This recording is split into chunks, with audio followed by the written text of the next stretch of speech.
Say hi, bird. Hi. Doesn't like me at all. Okay. It's still a mess, so let's just not talk about the top of my head right now. So, I'm finally back after being gone for like 2-3 months. I will not make any promises to future videos because last time I did that didn't end up actually happening. This time I'm not going to make promises for any videos. It's just gonna, you know, happen or not happen. As you guys know, if you've been following me for a while, if not, hi, my name is Emily. I am moving to England from Canada, so I've been super busy with just planning, preparing, just figuring out everything in my life right now and just hoping to God that this entire move goes well and smooth. There's also a bird next to me. It's my friend's bird. I don't know its name. I think it might be like Thor or something. Probably not. I'm just guessing. It does not like me. It always runs away whenever I like try to say hi to it. You just you don't like me at all. I don't know what I did to you. I feed you. Probably have to fill up his food thingy over here. I don't have any pets, so I don't really know how this whole thing kind of works. What was I even saying? This bird totally just lost my train of thought. Oh yeah. So I'm moving to London. I am super excited. Everyone keeps asking me like, oh, how excited are you? Like, are you prepared? Like, what are your plans when you get there? And like, all I have to say is just like, I'm overwhelmed. I do not know how I feel. It has not hit me yet. After that last video that I made in April, I said how I wasn't like, I didn't, okay. Shh, hush. Sorry, the bird is starting to make noises. I said in my last video how hey, keeps making noises. In my last video in April, I was talking about how I didn't feel prepared and I didn't feel like it hit me at all when I got my like acceptance letter. Like, it didn't hit me when I read it, and it still hasn't. I feel like once I start packing my bags and then I leave for the airport, I'm gonna just cry so many tears. Getting accepted to the school is just a huge honor for me. It's something that I couldn't even imagine in a million years was actually going to happen. Guys, when I tell you that I would be talking to my parents about this or like my friends about this in the cafeteria in like grade 10 and just be like, imagine getting into like a school in like New York or like in England. How crazy would that be? I mean, it's never gonna happen, but like, imagine if it did. And now it's actually happening. I'm just like, oh my God. I can't even fathom, guys. I can't do it. This video is actually going to be about London. It's going to be about my portfolio experience, how I, you know, did the whole shebang, because I was supposed to make that video months ago. Months ago, when I first made my other video about getting accepted to London, my whole entire experience when applying, and I just didn't end up making the video. You guys were expecting me to make that video and it just never came out, but today is a day that I get that done and over with. Okay, so my friend's actually coming to my house in like a half hour, so I gotta get quick with it. I'm just pulling up my iPad, so if I keep looking down, I'm just referencing to my portfolio on my iPad. You're gonna keep hearing this bird make little noises. Like, I don't know how to control it, so just pretend that the bird isn't chirping for a little bit. Let's do a little background check before I get into what was actually inside my portfolio. When I first applied to London, sorry, thought there was someone behind me. When I first applied to London, the requirements were to fill out the personal information on the application, as well as also create a portfolio that you send in to the school. I already talked about the personal information part of it. If you want to check out the personal application process that I went through, go check out my video from before. I'll also leave a link to it up here. I'm pretty sure every year they have different requirements, what they want from you and what they want to see in your portfolio. So they'll have a list of things they want, like they want fashion sketches, they'll include the number of fashion sketches they want in your portfolio. And they have fashion designs, so things that you've actually created they want to see.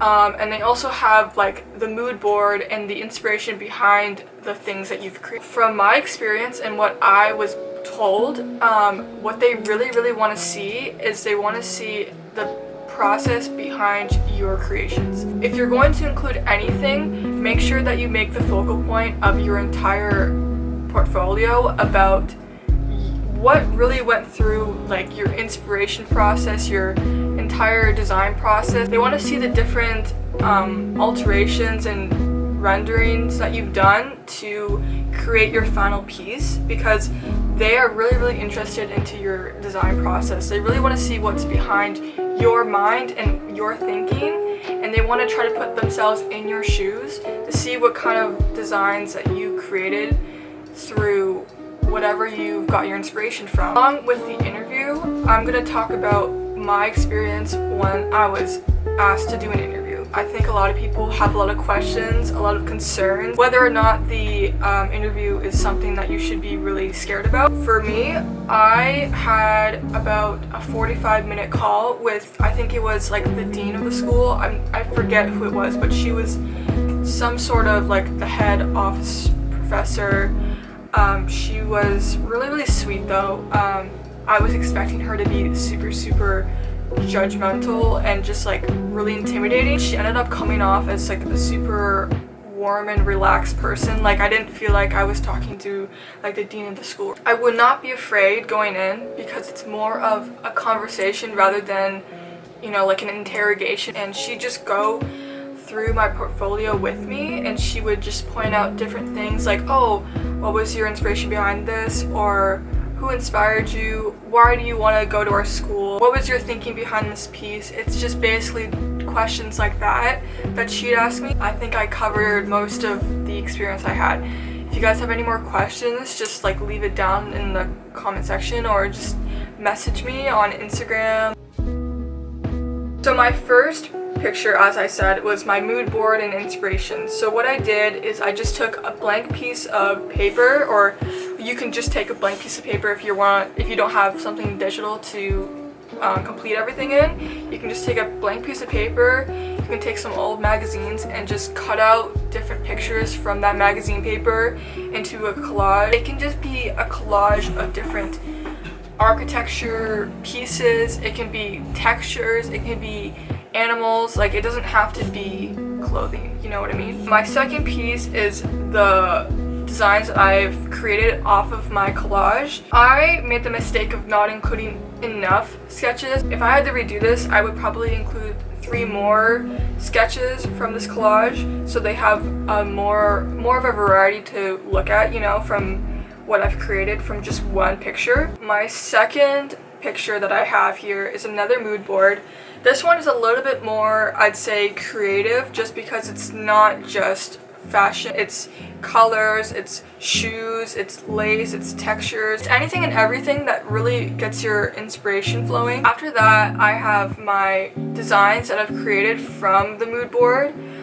This time I made 5 instead of just 3, and I've colored them just so I can get a better idea of like the color palette that would be seen through this collection. So my third mood board was actually just created from a piece of paper on a notebook that I had. I did this because I wanted to challenge myself and see how far my inspiration would go from just a piece of paper that I drew really quickly. From that, I created a small clothing collection that I made 4 designs out of. It's very out of my style, I think. I would never ever actually make this. I don't really know why I did it, but for some reason this is what came out of the inspiration.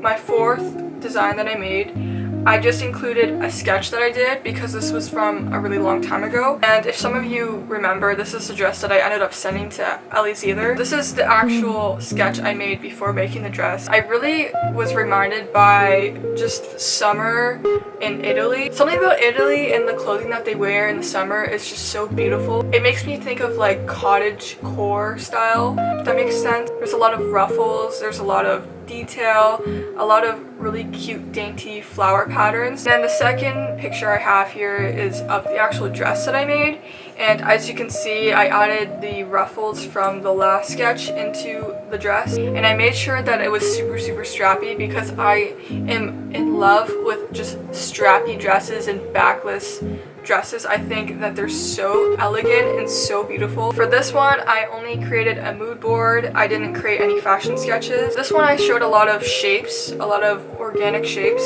and I kind of kept the theme of that going throughout the entire mood board. The actual piece I ended up making was out of paper. I made this for when I hit, I think it was 1,000 followers on Instagram. It didn't end up being 1,000 papers because my idea was I would make a piece with 1,000 papers for 1,000 followers. That was like the whole theme or the whole idea for it. The next couple of things are mostly pieces I've made in the past. The first sketch I have here is just of two different designs. So I have one of a red dress and then one of like a two-piece set. I ended up making the red dress, or like a rendition of it. The next picture is of the dress that I ended up making, and it is almost completely different from the picture, but that is actually what they want to see. They want to see you change things. They want to see different ideas become different things. It is okay if it ends up being the same thing, but they like to see when plans change. The next picture is, I didn't have any fashion sketch, no mood board or anything,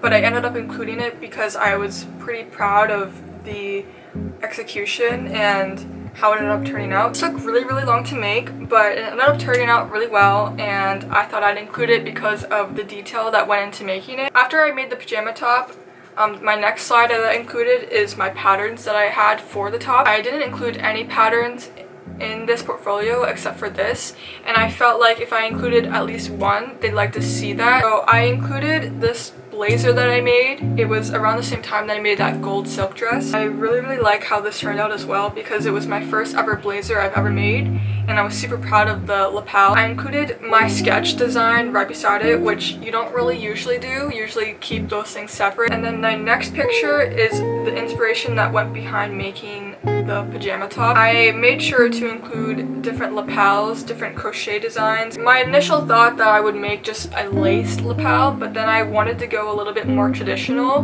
So in my sketch you see that I had the traditional like lapel with the lace on the side, on the trimming. That was my entire portfolio that I ended up submitting. I don't know what else to say except make sure that you just include sketches, mood boards, and final product design. They want to look more into your thought process rather than completed finished designs. That is like the least of their worries because they will teach you all of that once you move to the school. Thank you guys so much for watching. I wish you guys the best of luck when applying to schools. I know it's super stressful. For me, it was the worst thing that I've ever gone through. I seriously don't know how I made it because of how much stress it was. If you guys have any more questions, make sure to leave it down in the comments or just DM me, doesn't matter. I'll end up reaching you guys eventually. Anyways, have a great day guys, and I'll see you guys very soon.